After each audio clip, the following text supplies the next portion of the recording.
up there. There's fried chicken, rice, beans, salad. What am I forgetting? And desserts and all sorts of other fun things. So find a seat. If you don't already have one, squeeze in, find a new friend. If we need to squeeze in, we can add more chairs. With all that said, I'm glad that you are here. We're excited to share about our time in Colombia. And in anticipation of the meal, or if you've already started eating, let's go ahead and pray to bless the meal.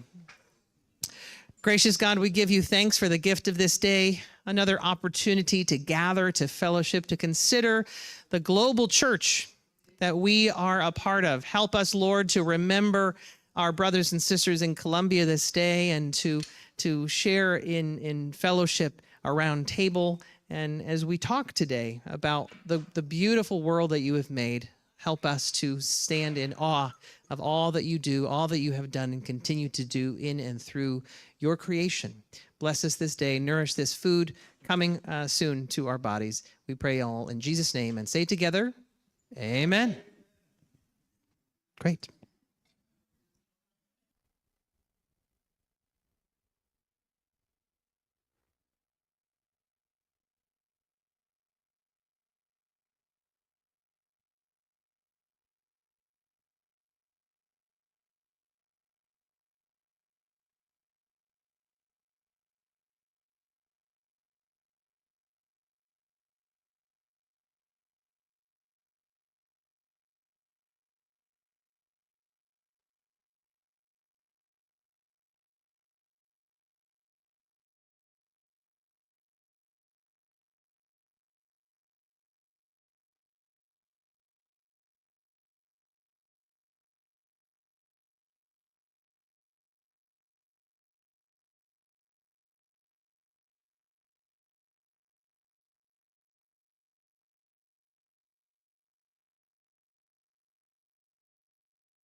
So, folks, the soup is still being rolled out. They are still ladling. It's a long process to ladle 100 plus cups of soup. So, if you don't have your soup, sit tight. If you've already finished your soup and you're wondering what to do now, who does not have soup? Raise your hands. Okay. We have the yellow table here in the middle. Everyone else has soup. Every other table has soup. Okay. Once you are finished with your soup, you are welcome to just go through the line by yourself. And I hope here in another 15, 20 minutes, we'll start the program. Okay?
You want to say thank you, everyone, for coming? Would you want to say that?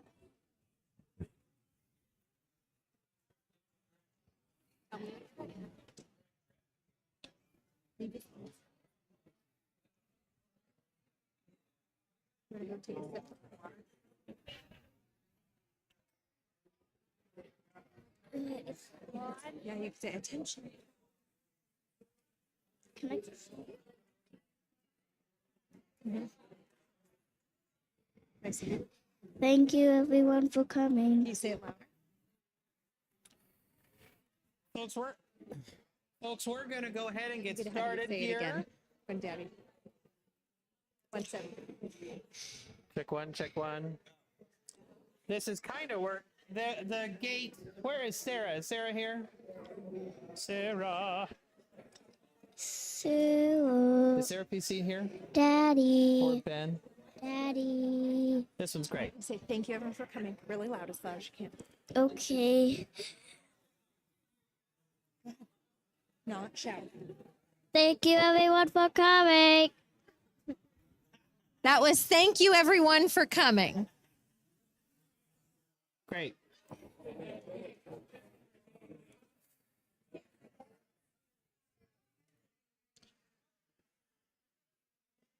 We're adjusting our mic volumes here, but we're going to go ahead and get started. I know that there are people who are still in the line. I hope that's okay. They can't hear us at all.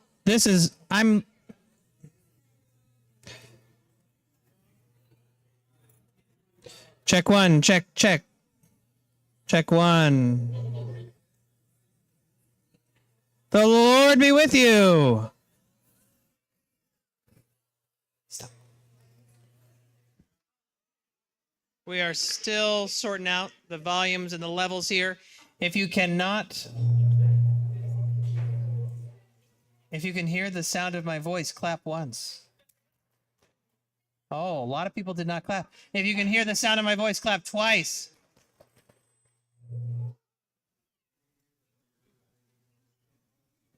If you can hear that feedback, plug your ears.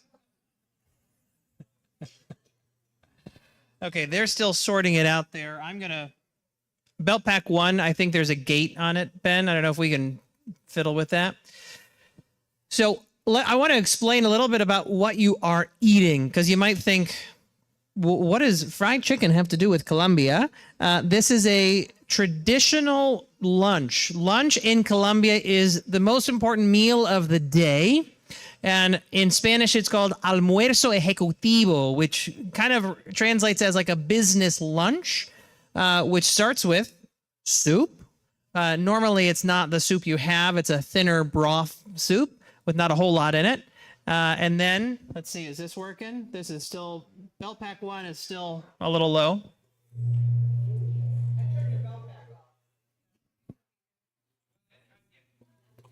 This is just Belt Pack 1. Okay, we'll figure it out. I'm on handheld too, Ben.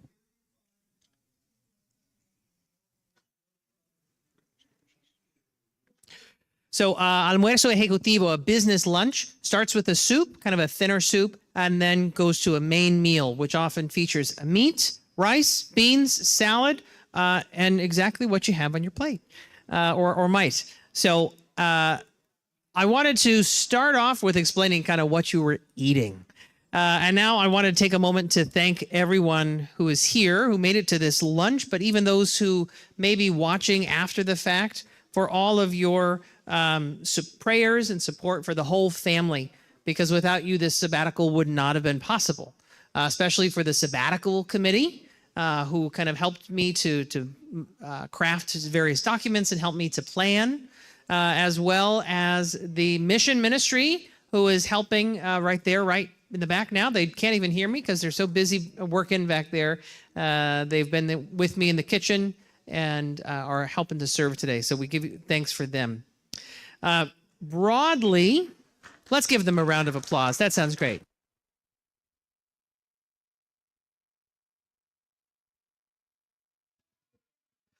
So broadly, Sabbatical did what it was supposed to do. Sabbatical provided a time of rest for us, for our family, some bonding time for all of us, and also when the kids were in school, Courtney and I had some special time together, and a renewed sense of call, renewed joy in ministry, and gratitude for our home community here in Canton.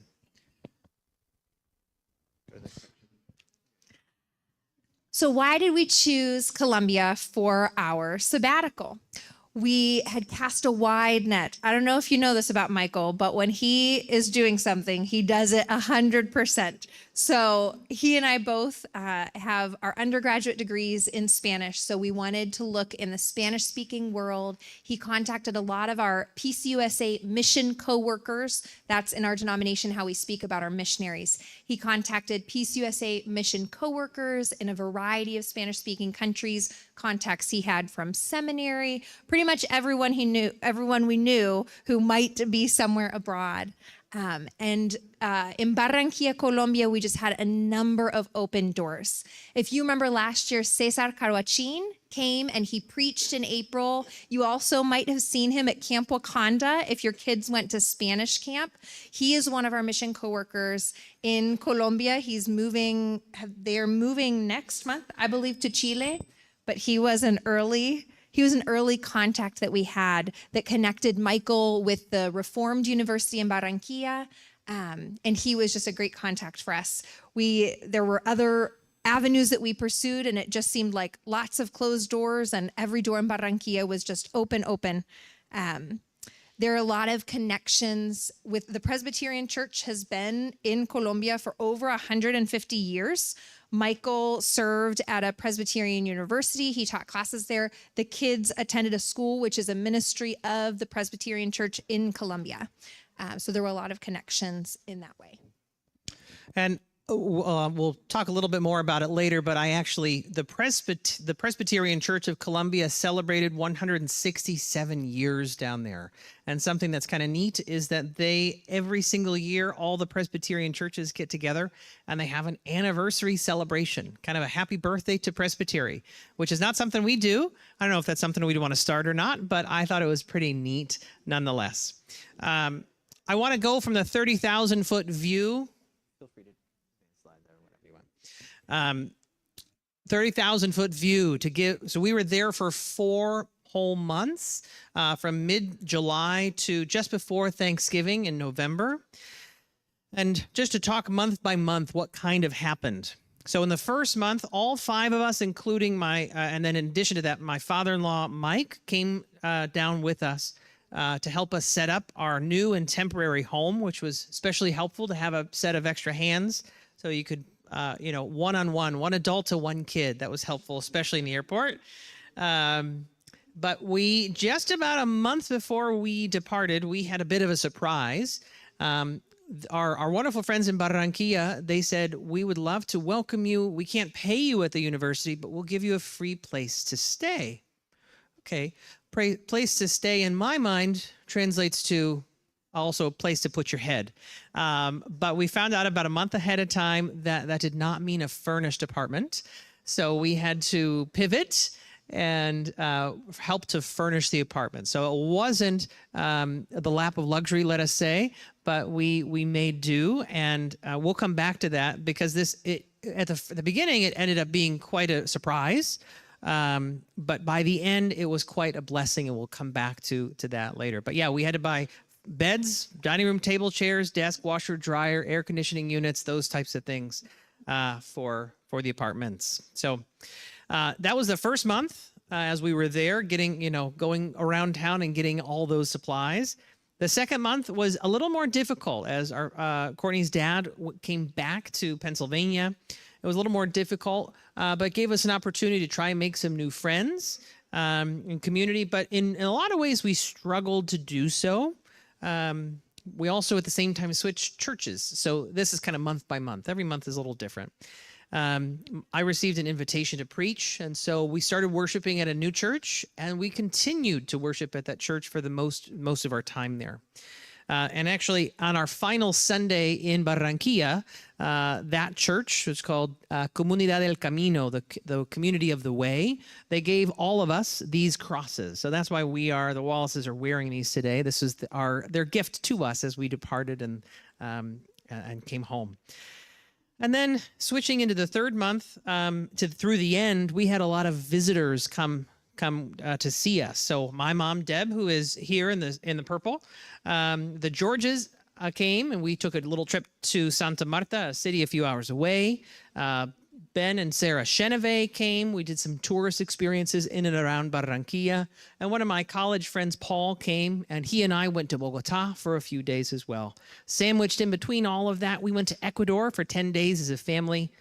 And then, I know, that was exhausting even just to say, let alone live. In the final days, then my father-in-law returned and helped us to pack up to come home. So, you want to take a little Barranquilla? What is Barranquilla like? But we were thinking of you the whole time. Barranquilla is on the northern coast of Colombia, right along it's where the Magdalena River, which is the largest river in Colombia, meets the Caribbean Sea. So it's historically an important port city. It's a large city. The population is similar to Dallas. It functions like a small town despite being a large city. It was sort of built in a hurry. So sometimes it has, the way Cesar, our mission coworker, described it to us, it sort of has some small town problems despite being a big city. It was not a tourist place. We stuck out like sore thumbs whenever we walked down the street. Neva especially got a lot of comments about her beautiful blonde hair because it was quite unique, and she did not appreciate lots of extra attention, but at least it was positive. So depending on the area of the city, there were, like any city, there were areas of greater poverty or greater wealth. One of the interesting ways to distinguish this, we found out during rainy season, was the catchments in the road. Because when we would walk home, we quickly found that if it was raining, there was nowhere for the rain to go. So when you crossed the street, you were just ankle deep in water because it wasn't draining. But if you went to the nicer area of the city, there was greater drainage. Our neighborhood, we could walk to the church and the school. You sweated through your clothes the whole time, but we could do it, and we did it. Oh, there's a back. Okay. There were some places, little stores we went to just for sort of our daily life. There was a mall nearby. There was a little corner store. There was a fruit stand that we often frequented. So. And so about 2 blocks from our house, I should say, no thanks. So about after my father-in-law left, and we were trying to figure out what can we do in this town, I said, let's look up on TripAdvisor. What are some things to do? And would you believe it? Within the top 30, there was the mall that was 2 blocks from our house. And you think, you go to a mall? That's a thing you do. Well, as we said, it's not a tourist destination. So a mall, which, you think of most malls today, and they're kind of, most people don't go to malls. But in Barranquilla and all through Colombia, because it's 1 million degrees outside, everyone wants to be somewhere cool inside. So you beat the heat by going to the malls. So if you remember the heyday of malls back in the 80s, the 90s, that's where everybody went. That's what it's like in Colombia still. Full of stores, restaurants. The Unico by our house probably had 35 different restaurants, and people were everywhere. And then everywhere in between, there are lots of mom and pop shops, including one of my favorite was a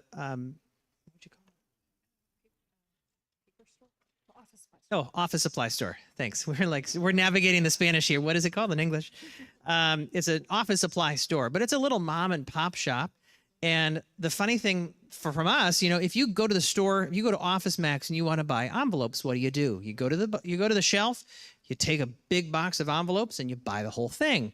Not so in Colombia, because they say, and how many do you need? and you pay for each one. So you need 20 envelopes. We'll count them out and you pay for each one. Same thing with googly eyes. We had an art supply project for school and they said, and how many googly eyes do you need, right?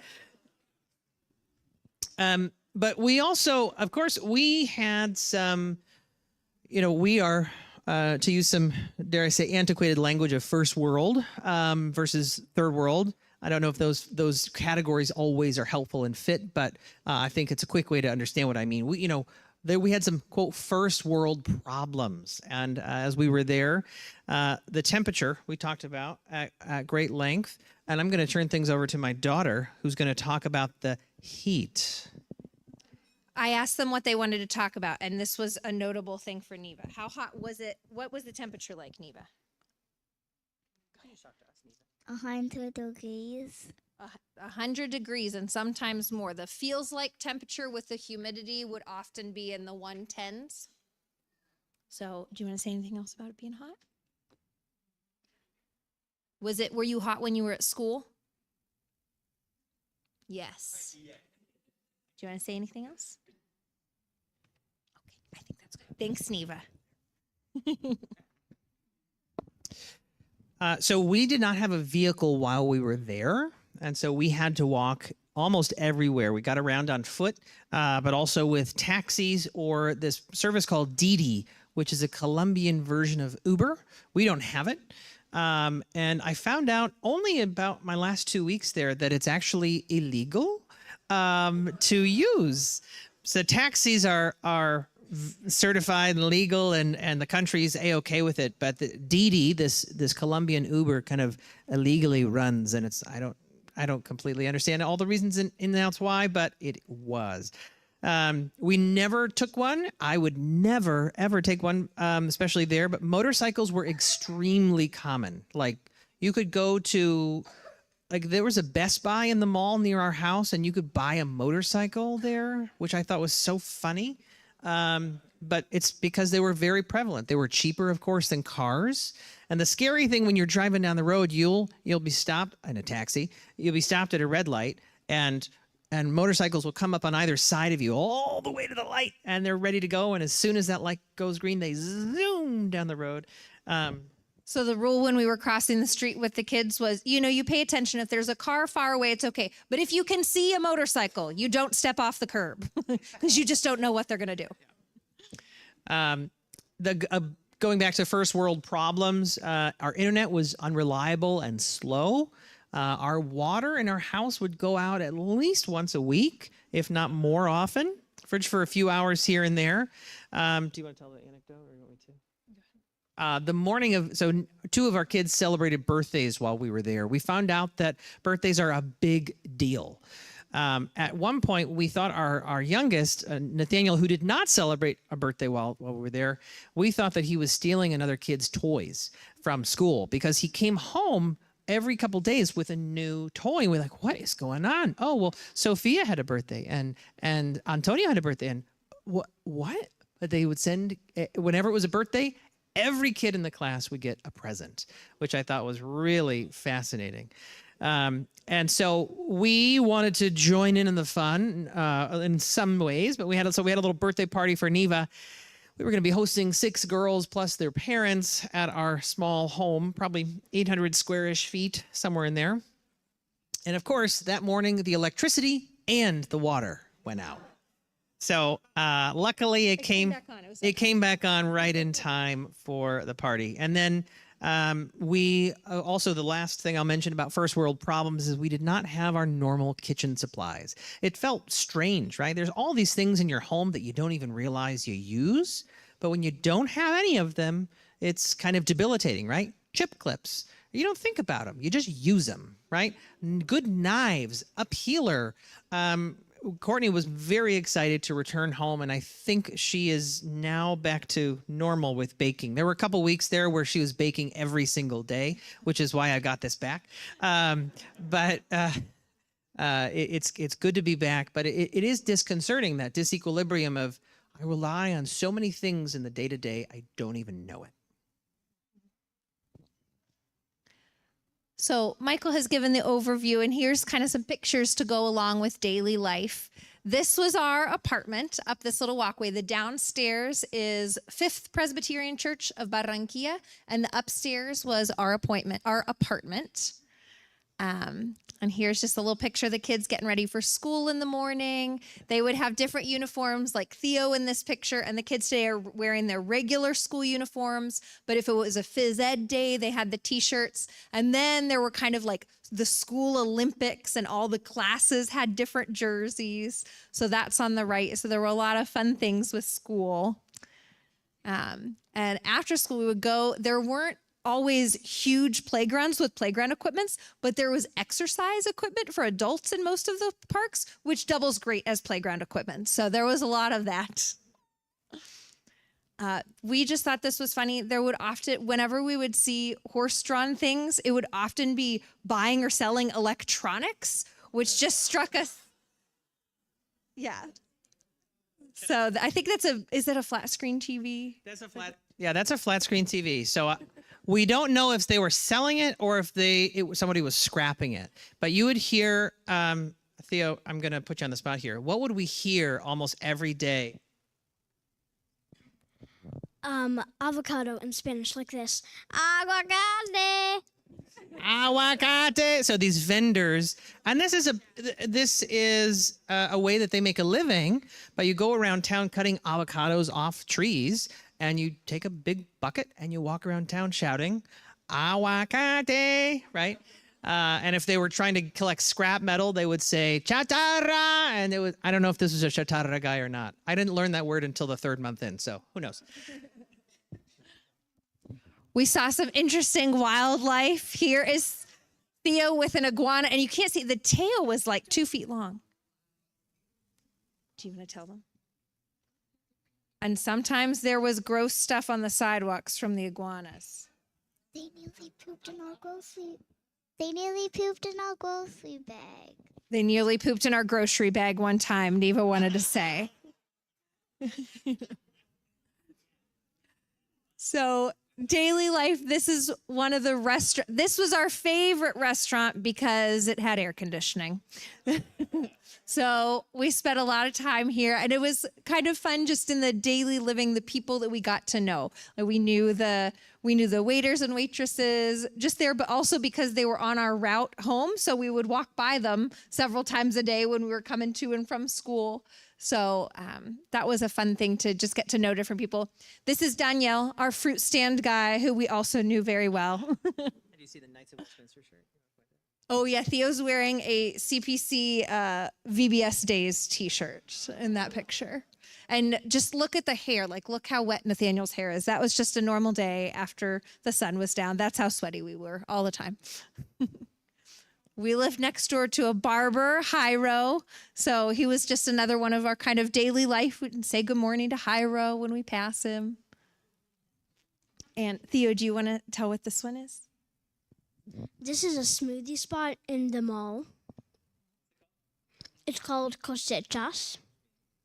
Harvests, I think it means. There's some pretty good flavors there. But, well, there was chocolate and banana. There was Azul Encantado, Enchanted Blue, which I also liked, among lots of others.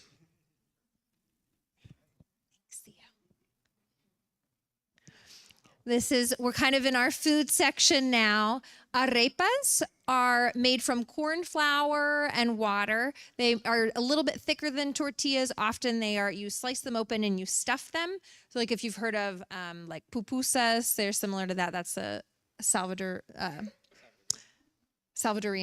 It's when you know words only in Spanish, it takes a minute to, does that word exist in English? I don't know. So here's the kids helping me make arepas. That's what they look like when they're done. I wanted to make arepas for all of you, but Michael quickly shut that down because it would have taken like 5 hours. So this is an example of the normal lunch. So the meat was the fried tilapia. You see the salad and the rice. And because the tilapia was the most expensive thing on the menu, you don't get beans with it. You get these patacones. These are like fried banana cakes.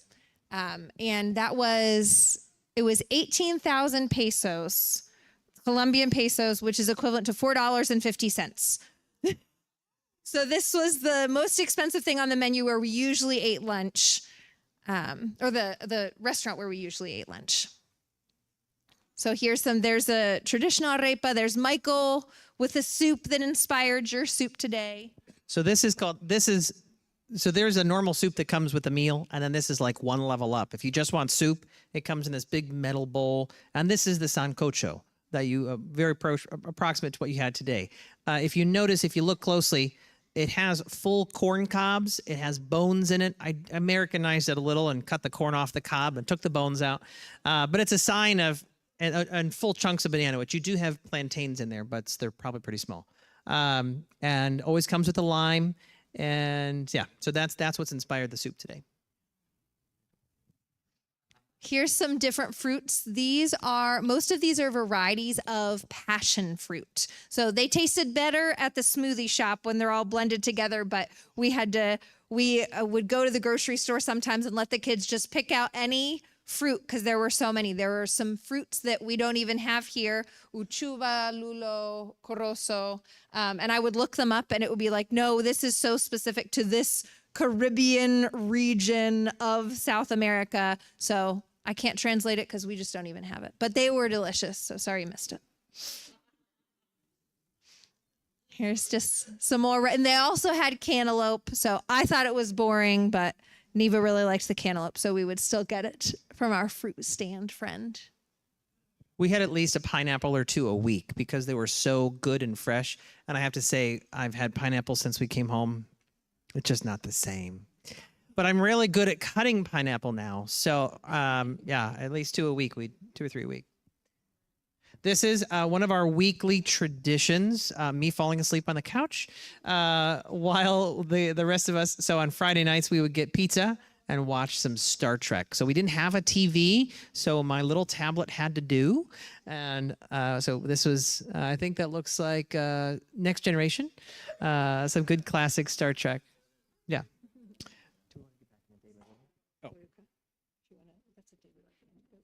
So we would take the kids to school. For the first 2 months, we'd take them Monday through Friday. I don't even remember the ungodly hour that we'd have to leave the house, but we were waking up in the 5 o'clock hour to walk them to school. And we get them to school. So that was trip 1, and then home. And then 2 of the kids got out of school a little afternoon, so we'd walk back and come home. And then our eldest, Theo, would get out a couple hours later, so we'd have to walk back and walk home. So that was 6 times a day, about 15 minutes each, but it adds up, especially in 100+ degree heat. And I remember this is a funny little anecdote. Have you ever heard of the Battle of Boyacá? Anyone? Show of hands. Battle of Boyacá? Okay, we got one. I had never heard of it, so I'm impressed there, check.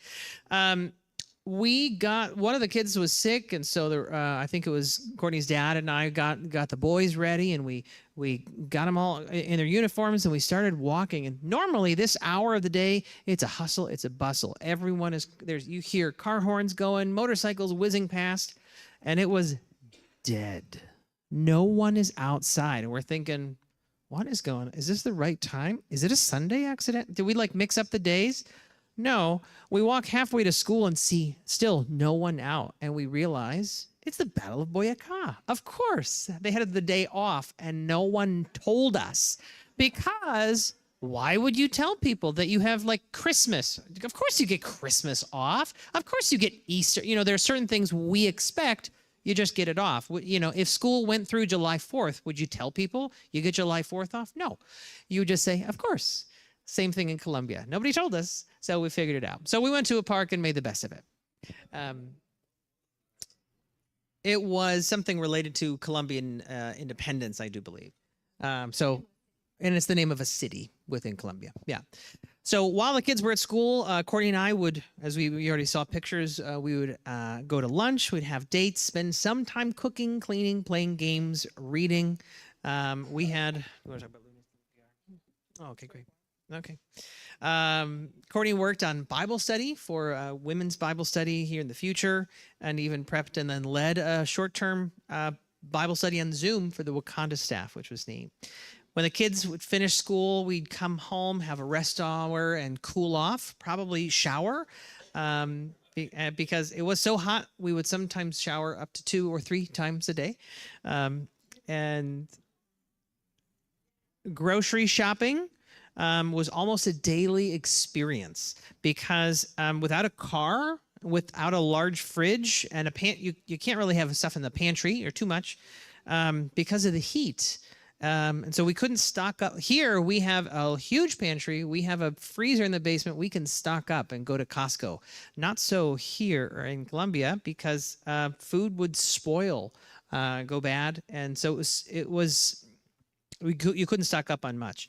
And foods were packaged differently. Oreos were not in the big box that you see, the big carton you see. They were in little individual 4-packs because I don't care if it takes you a day to eat a whole box of Oreos, but they would go bad before you do because of the heat and the humidity. So the packaging of foods is different, which was a little surprising. And there were many different fruits. We've already talked about the fruit, some vegetables. Quail eggs were interesting.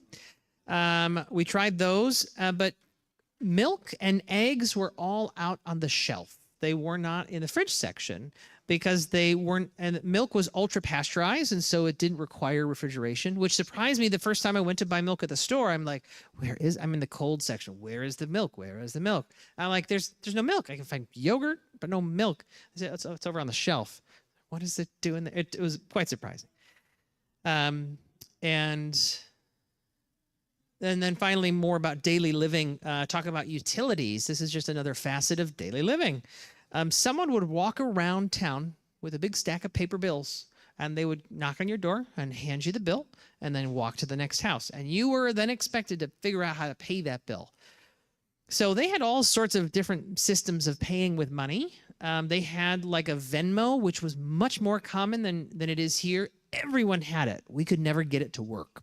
So I had to go to the corner, and there was a lady, poor Natalia, who would sit there every day in the 100+ degree heat. Her job was to take people's bills and facilitate payment. So I would pay with a boatload of cash and for all of my bills for gas, electric, and water and trash, which were combined, which was an interesting way to do that. But I'd have to take it to her. And then she said, and what's the code? And I said, what do you mean the code? She said, give me a 4-digit code, any code. And if your code is chosen today, your bills will be paid and I'll hand you your money back. It never happened, but I thought it was pretty cool. A really good way to get people to pay their bills. You might get it for free. Pay me. Oh, I'm sorry. It's not your number. Not today. I thought that was kind of neat. We did see a guy win once, so I don't think it was just a total scam. So we had one of the blessings was lots of family time together. So it was, if you can imagine, if you've ever been to a meeting at church on a weeknight or 2 or 3 or 5, you can imagine how many the pastors go to. So it was a nice break to be together and just have lots of experiences together and time together. This on the left, that's a famous monument in Barranquilla called the Window to the World. And here's on the beach. Like I said, we were on the Caribbean coast. Okay. This is the boardwalk in Barranquilla, right along the river, out to where it meets the sea. But I have to tell you, think about Lake Erie, but not Lake Erie now, like when you were growing up, like a little dirty, a little smelly. That was kind of how the river was. So it's this beautiful boardwalk next to this river. But it was still a neat place to go. Here's just sort of what life looks like. Neva's very creative. She did a lot of art. Theo played a lot of Pokemon cards. And this is us in a mall. Nathaniel was just his normal self. You like that picture? This is a fascinating little thing. I've never seen this anywhere else, but it's shocking to me. And maybe I just haven't traveled enough. I don't know. So escalators normally have stairs in them, right? But so many stores have multiple levels and the parking garage is in the basement. What did I say? Oh, malls. So malls, malls have multiple floors and the parking's in the basement. So if you have like a grocery store on the first floor, you've got to get your groceries down to your car somehow. So there are multiple escalators that are flat, which is, to me, a recipe for disaster, because if you can't hold that grocery cart full of groceries, it's going to go whoom and take out a couple people along the way. Here's Neva. This was a dress Neva really wanted to get. You might have seen it in the picture from the Battle of Boyacá, that was the picture up there was a presentation at their school. So this is the colors of the Colombian flag. Her shoes are the same color in her headdress. So this was one of Neva's purchases. We celebrated our 11th anniversary when we were in Barranquilla. And this was right before we left. I thought this was kind of neat. There was the university where Michael taught, did a presentation of the musical Aladdin, and there they are with Aladdin himself. And we found out that Theo in his class, when he came back to Middle Branch Elementary, where he goes, he had missed a field trip to go see the high school's presentation of Aladdin, but we had already gotten to see it. So that was kind of special. Yeah, and Aladdin. We mentioned that we celebrated some birthdays there. I would just like you to know I was very successful with Neva's, but Theo's, the icing was not successful. So I told him I made him a swamp cake, and it was supposed to look like that.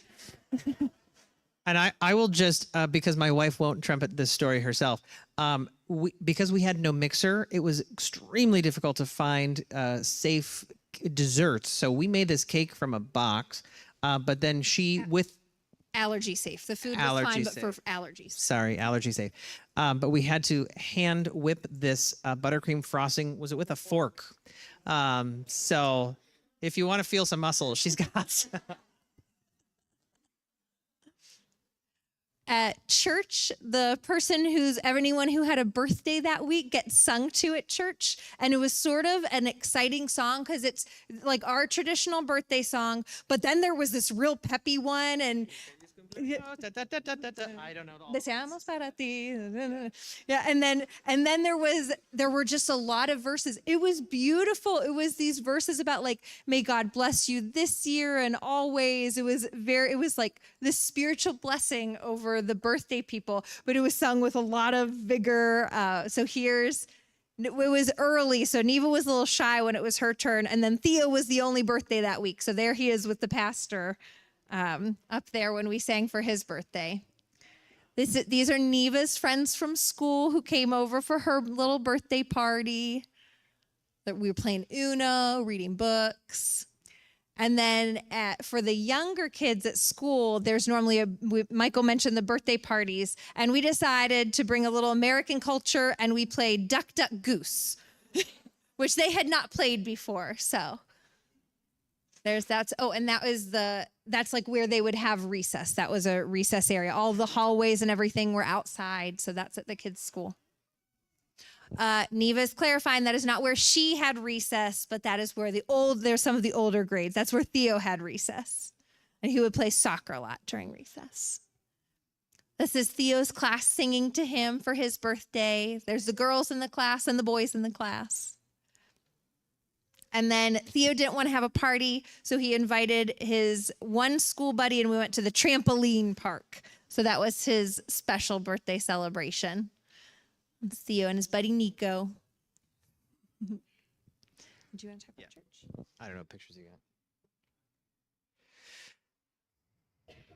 So this is my, I preached, I said that our first month we were in one church, and then I was invited to preach at a different church. This is me preaching at that church, which is Comunidad del Camino, the community of the way, which became our home church while we were there. Obviously, all services are conducted in Spanish, but the service and the liturgy are pretty similar.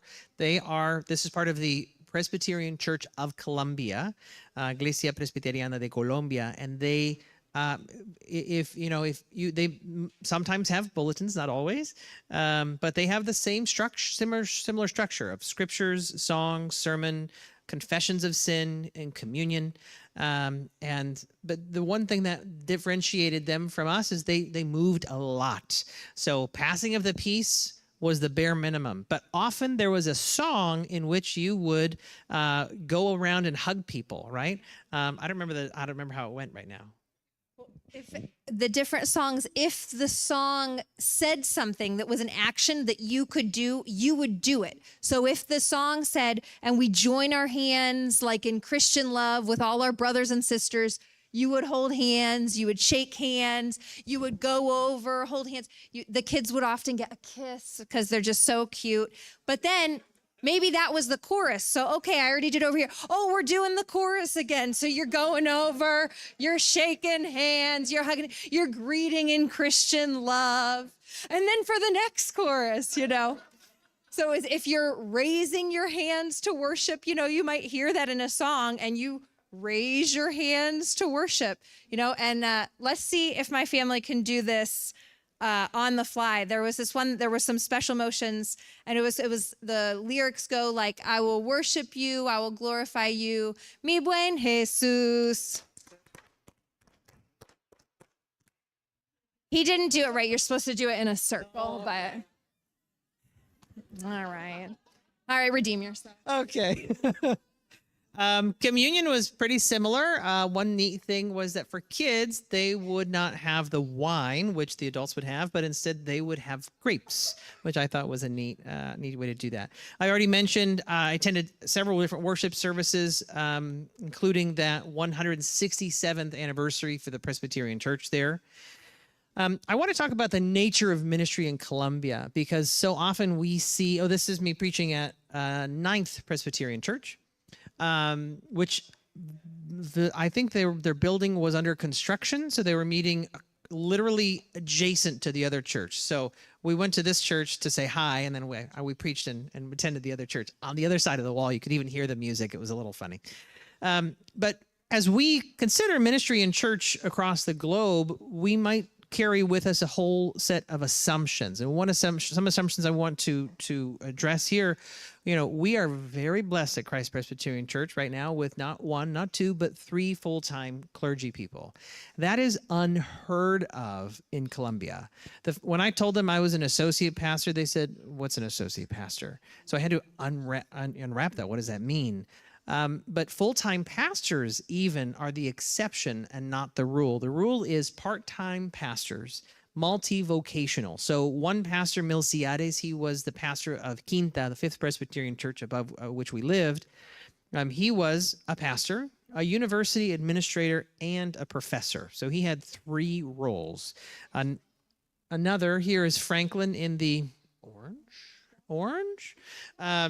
He was another pastor, and he was living on a military pension. He'd been in the military for 20 years, and he taught as a professor and was also a pastor of the church.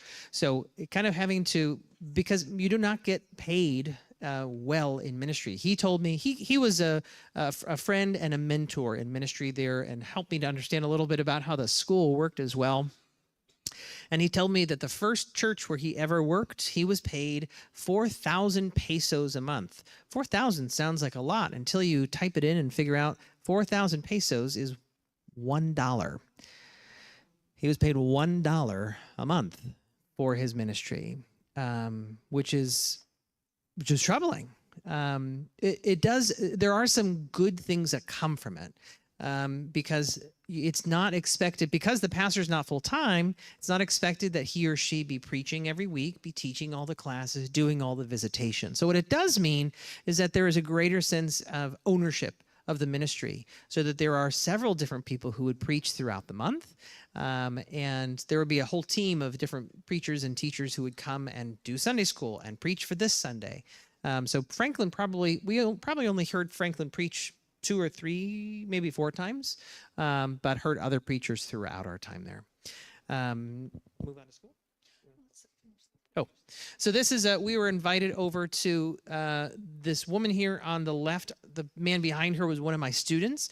His name was Jaime. He was he's in his 50s. He's from our language, we'd say he's a non-traditional student. Most of my students were non-traditional in our language. But he was an orthodontist of some sorts. I don't exactly know. I said, are you an orthodontist? And he said, no. He said some other word, but I don't know what that is. So he's an orthodontist. He works on teeth, whatever that is. So he invited us into his home for dinner one evening. And the gentleman in the orange, as I said, is Franklin. His son here, Frank, was our Didi driver.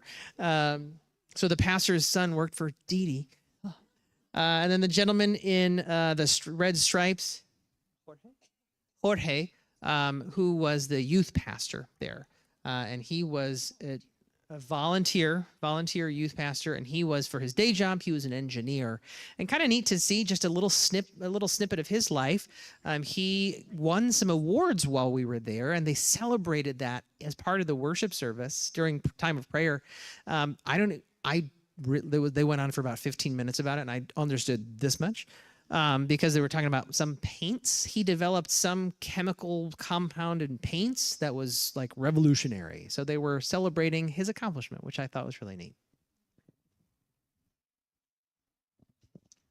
I included this picture because this is Michael sitting with me in service, and that was something that was special to me during sabbatical because we don't usually get to just go and participate in worship together. So that was a blessing. I mean, also he preached a few times, so they're together, life together. I just thought this was beautiful. This was an introduction of new members. So the head of the Presbyterian, the executive presbyter, came to this church, and the new members are kneeling there as they sort of do their membership vows, I guess you would say. But I just thought it was beautiful. You can see it just like we do, extending hands in prayer. This was a communion service, and they had everyone who was a pastor come up during that. So there were lots of people who were trained in ministry at the church that day. This is what it looked like inside the church underneath ours. Oh yeah, this was like our first or second week, and they had Michael come up and they had him like lead a few parts, and he was good on the fly. Here is another communion service. These are the elders at this church, and you can see down below, this is the deacon's offering. Some bags of rice, some sort of shelf-stable foods for needy families. And then I thought this was, you need to sit down, my love. This was a neat part of the service. Here, you explain it. So when the children would leave for a portion of the service, and then they would come back, and they would often share as part of the service what they learned in some creative way. So it was sometimes a skit, sometimes it was a song, and this was a particular skit. I think it was all about Well, there was a skit about forgiveness, but that's not this picture. This picture I thought it was our last Sunday when they gave us these cross necklaces, and they had invited Michael and I earlier in the service and sort of prayed for us and presented these. And then they had the children, when they came back from children's church, present their gifts, the cross necklaces, to the kids. And it was like they had each a little kid saying, we're so glad you were with us. God bless you when you go back home, that sort of thing. So the children from the children's ministry presented each of our children with their gift, which I just thought was beautiful. And I loved the idea that the children came back in after kids' church and kind of presented what they had learned. It was a creative part of the service that was really special. This was the anniversary service that Michael had talked about for the 167th of the denomination. And I just love it because that green clergy shirt, which I wish I could buy. I would give my left arm for it. I think it's beautiful. That's all. So the school the children attended, I mentioned, was a ministry of the Presbyterian Church in Colombia. It's called Colegio Americano de Barranquilla. And if you're like me, you're kind of used to saying American for the United States of America. But guess what? There's a whole other continent south of us that is also America. So it was the American School of Barranquilla. That doesn't mean an expat school. That doesn't mean English. We're in South America. It's an American school. So here's the kids outside on their very first day of school. And I didn't want you to miss, here's them at school on a church day, because our church actually met at the schools, in the school's chapel. But there's a turtle just hanging out, walking the halls on Sunday. And the theme verse for the school is from Psalm 91, "O Lord, you have been our refuge throughout all generations." These are the younger kids with their teachers, which this was, if you were praying for us, this was one of the answers to prayer. They just had very loving and sweet teachers who took very good care of them.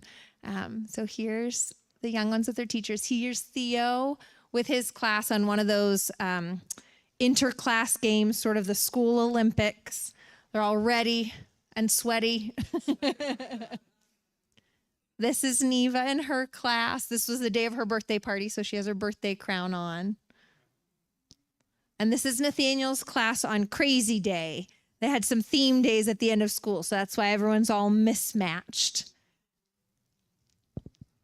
Just some pictures of the kids with their school friends, all playing at school. There's Theo with some of his school friends. Oh, wait, that was when the Georges visited. They got to come to some classes, so that was kind of neat to share. That's Theo's class play. He was an old man. That was his role. So if you think he's looking older, they noticed in Colombia too. I only played that part in the death scene. The death scene, yeah. It talked about the whole life cycle. It was an interesting class play. This was Nathaniel's first time going to school. There's the googly eyes that we purchased, just 2 of them. But it was Nathaniel's. It wasn't your birthday. Do you want to tell what it was? Oh, no, you don't. Okay. He looked like he wanted to talk. So Nathaniel really thrived after he got used to everything, but he also had a great experience at school. I told you they did a lot of theme days. This was Chef Day, and Nathaniel is now featured in a little online video ad for the school because they went and filmed his class on this day. And this is him in the little interclass games. He made 2 goals on their first thing. And then our buddies at the fruit stand, they always called him, hey champion, whenever we would buy. And they'd check, did you have a football game at school today? This is another theme day. They were just so cute. I couldn't leave any out. It wasn't a theme day. What was it? For the whole school. Oh, the whole school had this theme day, dress up like an animal. We're debating on our stories. And here there was a kind of an arcade in the mall that we went to with some school friends. There was a family with kids in Theo's grade and in Neva's class. So there's some thoughts about school. Did I skip anything? I don't think so. I'm going to let you advance these slides as you want. So while the kids were in school, especially Mondays and Tuesdays, I was at home preparing for teaching, which I would do every Wednesday evening. I had 2 classes back to back. So this is me at the university. And I had 2 classes of systematic theology, systematic 1 and 2. So the university system in Colombia, and I get the sense that it's not just Colombia, maybe this is throughout Central and South America, it's based on semesters rather than years, right? So if you're a student if you're going to Malone, you start in the fall and you are a freshman. Freshman, sophomore, right? Not so in Colombia. I learned this my first few weeks because I would say, what year are you in of your studies? And they would say, I'm in my 7th semester. 7th semester? What? And I came to learn it didn't matter when you began school. You were on the first semester and then the second, which from my perspective, it makes a lot more work for the teachers, the professors, because they teach double duty, right? When I went to seminary, you only had 1 theology class offered at a time in the sequence, but there you would have 1 and 2 taught in the same semester. And I had 2 different classes of students, except I did have one interesting student. His name was Raul. But as the semester progressed, he said, no, I want you to call me Moshe. He really loved Hebrew. We really got along. Except I don't know if he had a couple shots of espresso before coming to class, but he was always really excited. And he would talk a million miles a minute. And Barranquilla Spanish was already hard to understand a little bit. So when he got going, it was even trickier. And then he would throw in a Hebrew word, and I'll think, oh, I think is that Spanish? Oh, I know that word. Oh, and then he keeps going, and my mind is still 30 seconds behind. So, but after my first class, I really loved teaching. That was the highlight of the trip personally and professionally for me. To have an opportunity to learn from these students and to teach them. And after the very first Systematic 1 class that Raul attended, he said, what else do you teach? And I said, well, I'm about to go to Systematic 2. And he said, I'm following you. And he came to both. He was the only student who did that. I don't know if he was officially allowed to do that or not. I said, you got to talk to the head of the theology department. And he really thrived and enjoyed both and was very engaged. And we talked a lot about Jewish mysticism. He was a neat guy. Since what was interesting, there's Raul right there next to me. So what was interesting is that I didn't want to reinvent the wheel. It was a lot of work preparing for 2 classes every week for material that I've never fully taught. I've never taught a college level theology class. So what I did is I started looking back in all of my files, sermons, Sunday school classes, even confirmation materials that I've used before. And that's how I prepared for my classes, which was really interesting for me because it became a way to look back, a retrospective of ministry, and really neat. Some of the materials I haven't touched in 4, 5, 6+ years. And I thought, wow, the Lord has done amazing things through me here.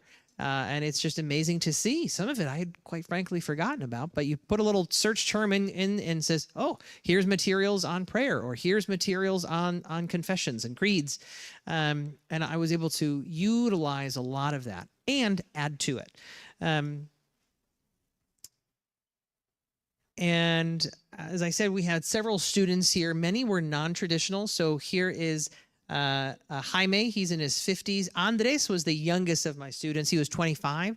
He worked in youth ministry. He lived an hour away, and he took 2 buses to come to school. So the first few weeks, he kept leaving 40 minutes early. And I started giving him a hard time. I said, Andres, come on, you got to stay for the whole class. You can't leave early. I found out the buses stopped running. So if he actually wanted to get home, he had to leave. So I gave him a little grace there. But I found out that Jaime, who lived very close to the school, if he ever missed the bus, Jaime would allow him to sleep on the couch and stay with them, which was very, very sweet. And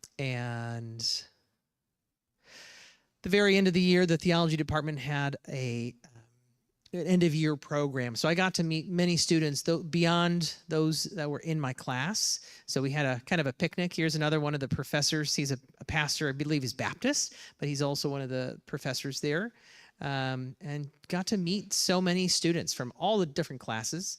Oscar here on the end, we might see him again. He is about to graduate, but he wants to do a Master of Divinity at Pittsburgh. And I said, if you're in Pittsburgh, give me a call because we'd love to have you and see you more.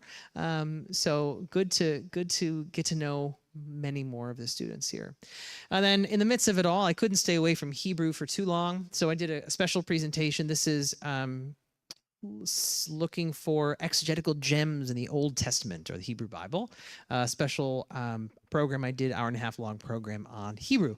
So that class I taught a year ago, January, in here in Westminster, I translated the whole thing and modified it a bit and repackaged it for this program, which is right there.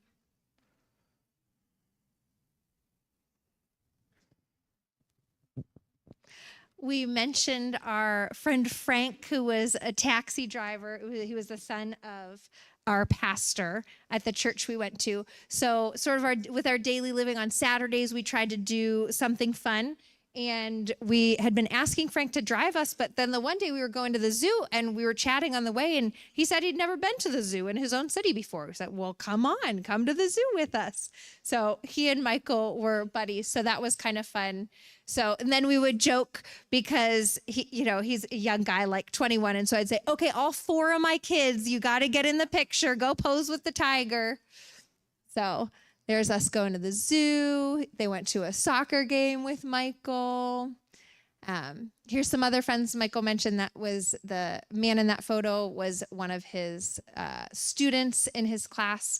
And this was the family we probably got to know the best. They had welcomed us into their home. They came over and visited us. They were just really sweet. They even had Theo over, and Theo had a video game day with Santiago. So that was a special bonding thing. And in addition to some friends we made there, we had some special visitors. The Georges and the Cheneves came and overlapped for like half a day. So that was probably our most festive day in the whole 4 months. We had a big old table. So that was very special. The kids were really excited to have their friends come. So there's all the kids happy. That's in our apartment. And you might recognize the man on the left was one of Michael's students. So they even came. Yeah, he lived 2 hours away. And so we went to the beach over in their town and got to know them. So that was a neat ministry connection as well. And Ben went to Michael's classes the one day. The Cheneves also came to visit us, so it was really special to see them. They gave presentations at the university because Michael is just the networking master. So he talked to the music department, and Sarah gave a music presentation. If you don't know her husband, Ben, he's a water engineer, so he gave a presentation for the engineering department. So that was a neat thing. And these are, I'm gonna do this part. These were some special trips we took. I'm cognizant of the time. Yeah. I'm sorry. We're talking on and on. I'll go through these quick. Yeah, this is the city of Cartagena. That's an old fortress in the background. This is the small beach town of Puerto Colombia. That was closer to us. And we got to go there with the Cheneves. You can't really see it in the corner, but that was the best juice I've ever tasted in my life. It felt like they just went up to a tree that had a pineapple in it and just squeezed it out. It was so fresh. This was Santa Marta, where we went with the Georges. So that's what all those kids are in the group.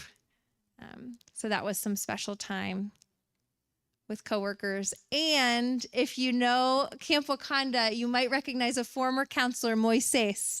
Michael saw him when they were in Bogota. So this is a Camp Wakanda picture all the way in Bogota.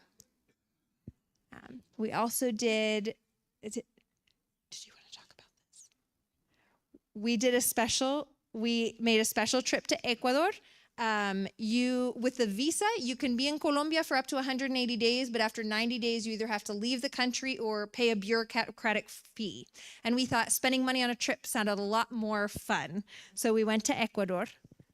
You talk about it, or do you want to explain the pictures? Okay. Let's see. It's just in the mountains. Yes, a crater lake.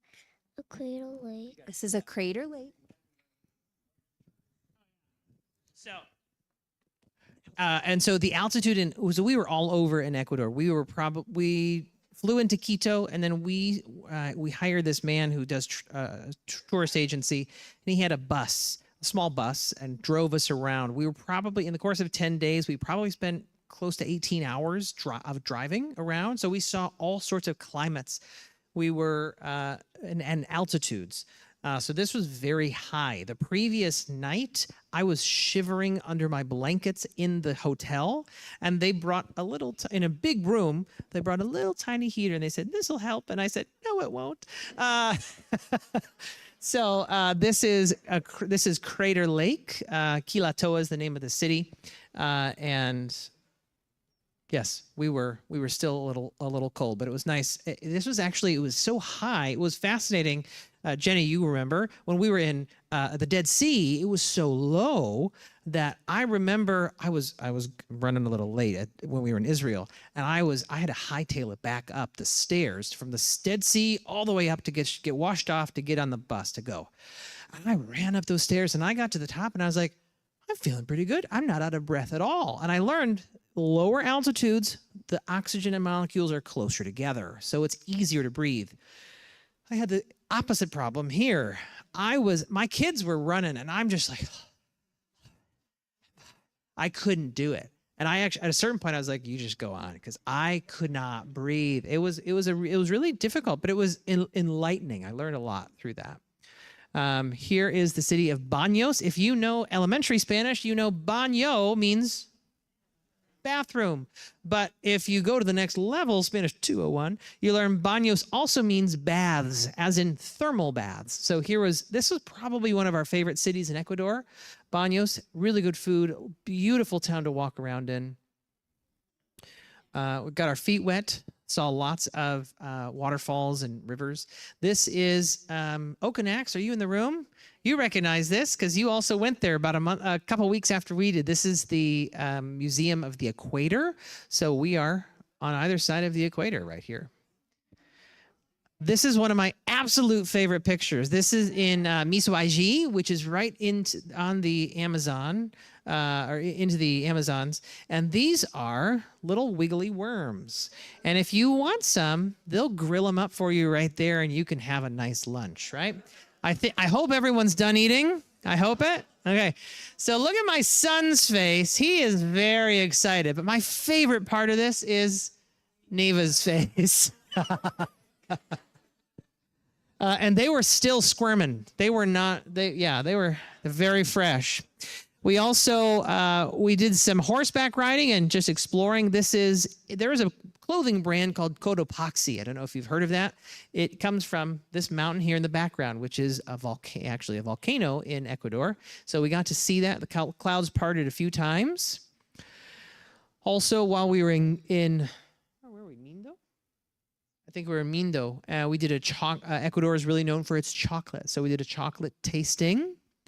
These look like the same day, but look at all our clothes. These are 2 different days. We saw lots and lots of beautiful waterfalls, all of God's creation.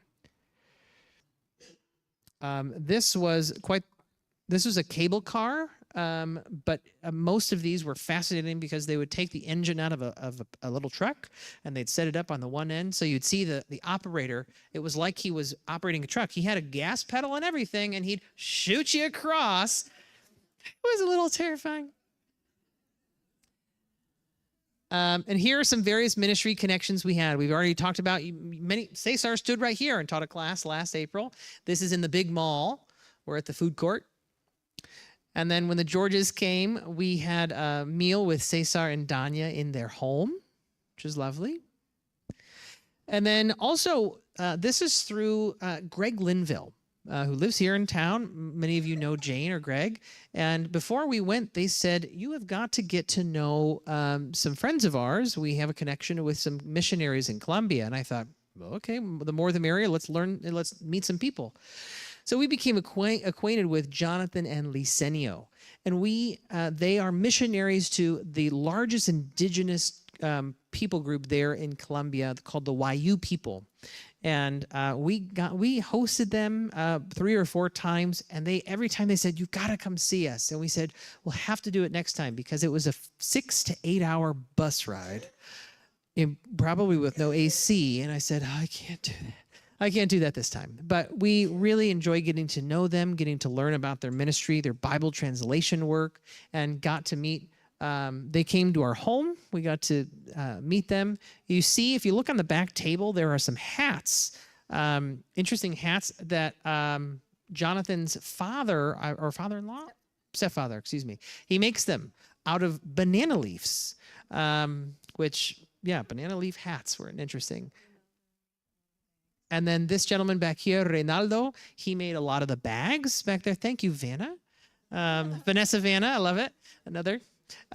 He made a lot of bags. It was an artisan. And while we were there, just after we left, Jonathan and married a YU woman, Marielis.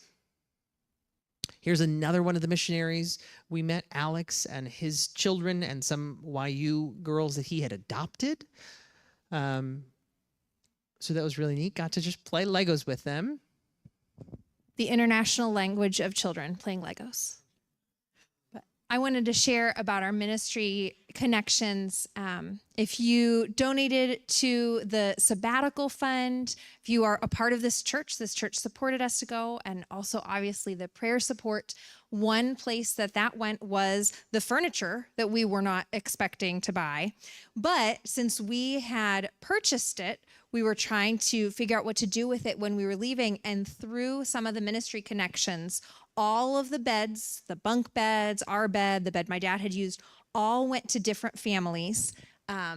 This was a young married couple serving in a ministry who needed a bed. And so we gave them our bed, and we were reminded of a time when we were very young in our marriage, when Michael was still in seminary. We had just gotten married, and our church had given us a really generous gift. And now we were able, it was a week of our anniversary, and we met this young couple, and we were able to give them the bed. And it was just such a neat, it felt like, isn't that just how the Lord works? Like, we have these blessings pour in, and sometimes we're able to pour blessings out to others. So this family, as well as this family, and Jonathan and his new wife, that's where the different beds went to.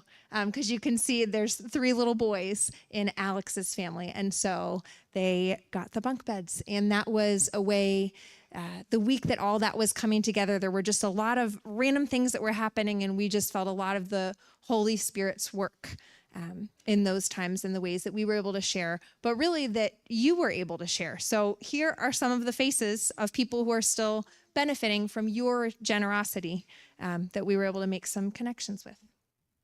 So thank you certainly for all of your support in those ways. Some final reflections on our time there. Well, maybe we come to that last. What was nice about Sabbatical is that it was different rhythms of life. Time to be away. I was able to spend much more time at home. And we had many shared experiences that we will treasure forever, especially because the internet was pretty terrible. We were able to unplug and be away.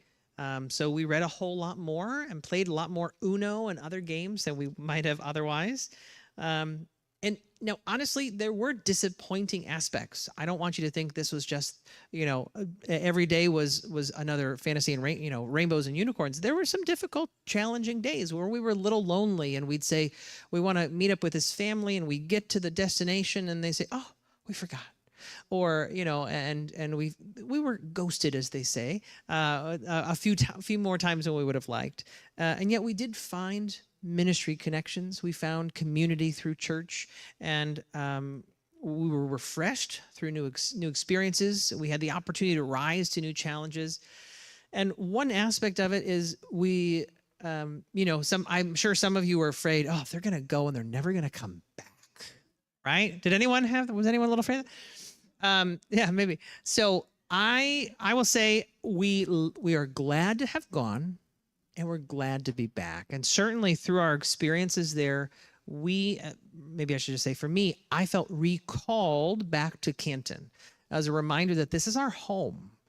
We've only been here now 7.5 years, but this is home for all of our kids who've never known another community. And for us, even though we've lived elsewhere, this is home, and this is our church family. So we are glad to be here and here to stay for a long time, we hope and pray. I was going to finish this part. But through the final reflection I have about my classes and the work I did there, if you had asked me a year ago, are you a scholar or a pastor? I would have said, oh, I'm both. I'm a scholar first, a pastor second. But what was really neat to experience through my students, they reflected my very first class.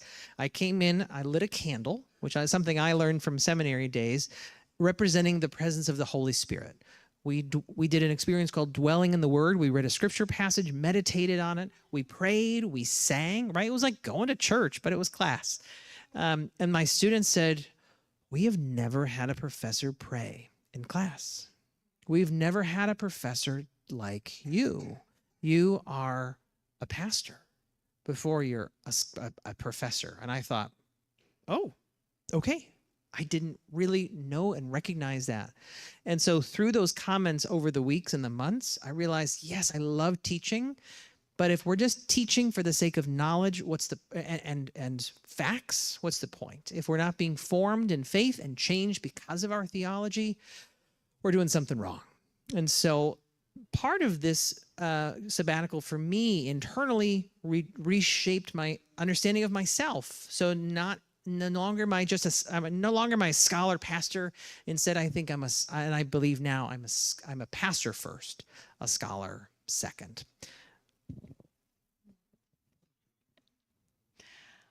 We thank you for your attention. This is the home stretch, and this is a literal picture of the day we got back. You can see like some packing cubes in the corner, just zonked out. And there's a picture from about 20 minutes later, and I'm next to him on the floor.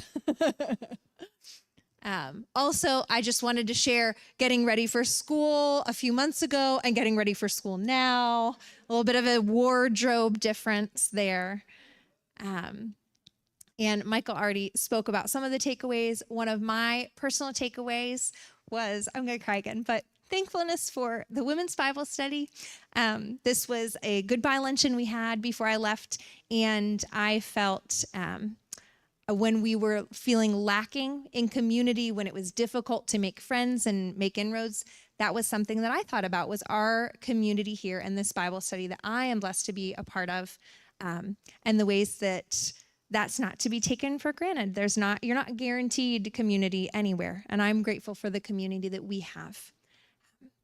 So to close, and our church community, that's what this slide represents. When we were in Colombia, I mentioned during the children's message, we had a theme verse, and it was from Ephesians 3, a prayer that Paul prays for the church at Ephesus. So the kids and I did our own Sunday school when we were in Colombia, and we would go through it phrase by phrase, and we drew about it. So I really liked this one. You know, we have, I kneel before the Father, and the illustration on the right is that Christ may dwell in your hearts through faith. So I don't know if you can, where's the pointer. There's a little Christ dwelling in this faithful person's heart. So I just loved those. There's on the left, you see Nathaniel illustrating Christ's love, which is too great to be understood fully. And the prayer ends with, to him be glory in the church and in Christ Jesus. So we have a Bible and Jesus. So those were some illustrations. And it's two Bibles. That's true, because Jesus is holding a Bible too. Thank you. Thank you to the artist. So I wanted to read that passage to you all as a benediction for our time together. And again, we thank you for your support, for your prayers, and for being a community that we are so grateful to be a part of. Oh, Beth, it's not the end. I'm co-chair of the mission ministry with Heather Dominic, who is probably hiding in the kitchen right now. And we're so grateful to Karen Dominic, Karen Rockhold, the Condis, and all the people that helped serve and prepare for this. I invite you, I'm so glad that you came today, and I invite you to join us monthly as we continue our journey to be a missional church. Next mission luncheon will be February 25th. Lorraine Murphy and her cadre of workers from the Food, Clothing, and Prayer Ministry will be presenting, and they will present a luncheon that's similar to what we serve to the folks that attend on Wednesdays. So I encourage you to come with us February 25th. You'll hear lots more about that. And if you feel blessed by our communion together, I ask you to donate to help support our mission lunches in the future. Thank you, Beth. So with all of that in mind, our benediction comes from Ephesians 3. For this reason, I bow my knees before the Father, from whom every family in heaven and on earth takes its name. I pray that according to the riches of his glory, he may grant you to be strengthened in your inner being with power through his Spirit, so that Christ may dwell in your hearts through faith, as you are being rooted and grounded in love. I pray that you may have the power to comprehend, together with all the saints, what is the breadth and length and height and depth, and to know the love of Christ that surpasses knowledge, so that you may be filled to the measure with all the fullness of God. Now to him who by the power at work within us is able to accomplish abundantly more than all we can ask or imagine. To him be glory in the church and in Jesus Christ to all generations, forever and ever. Amen.